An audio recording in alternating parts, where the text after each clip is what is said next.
हम सभी बचपन से सुनते आए हैं कि संगत का असर हमारे जीवन को ज़रूर प्रभावित करता है, लेकिन संगत किस तरह हमारे जीवन पर अपना असर छोड़ती है, इस बात को सेठ जी ने इस कहानी से बेहतर तरीके से समझाया है।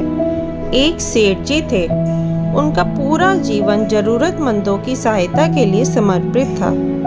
जब उनका अंतिम समय नज़दीक आया तो उन्होंने अपने बेटे को बुलाया और कहा, बेटा, मैंने अपना सारा जीवन दुनिया को शिक्षा देने में गुजार दिया।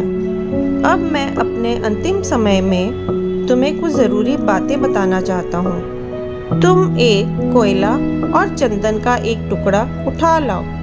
बेटे को पहले ये सब अटपटा लगा, लेकिन उसने सोचा कि जब पिता की आज्ञा है तो ये सब लाना ही होगा। उसने रसोई घर से कोयले का एक टुकड़ा उठाया। संयोग से घर में चंदन की एक छोटी लकड़ी भी मिल गई। वो दोनों लेकर अपने पिता के पास गया। सेठ जी बोले, अब इन दोनों चीजों को नीचे फेंक दो। बेटे ने दोनों चीजों को फेंक दिए और हाथ धोने जाने लगा। तो सेठ जी बोले, ठहरो बेटा, जरा अपने हाथ तो दिखाओ।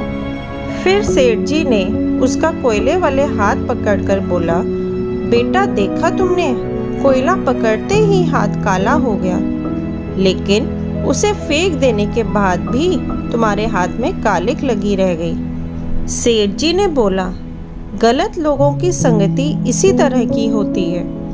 उनके साथ रहने पर भी दुख होता है और उनके ना रहने पर भी जीवन भर के लिए बदनामी साथ लग जाती है। दूसरी ओर सज्जनों का संग इस चंदन की लकड़ी की तरह है।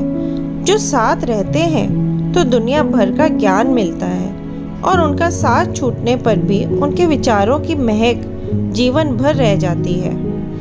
इसलिए हमेशा अच्छे लोगों की संगति में रहना तुम्हारा जीवन सुखद रहेगा। आपको मेरी ये स्टोरी कैसी लगी, कमेंट करके ज़रूर बताना और वीडियो को लाइक, शेयर और सब्सक्राइब ज़रूर कर देना, ताकि और लोगों तक भी YouTube मेरी ये वीडियो पहुंचाए। Thanks for watching.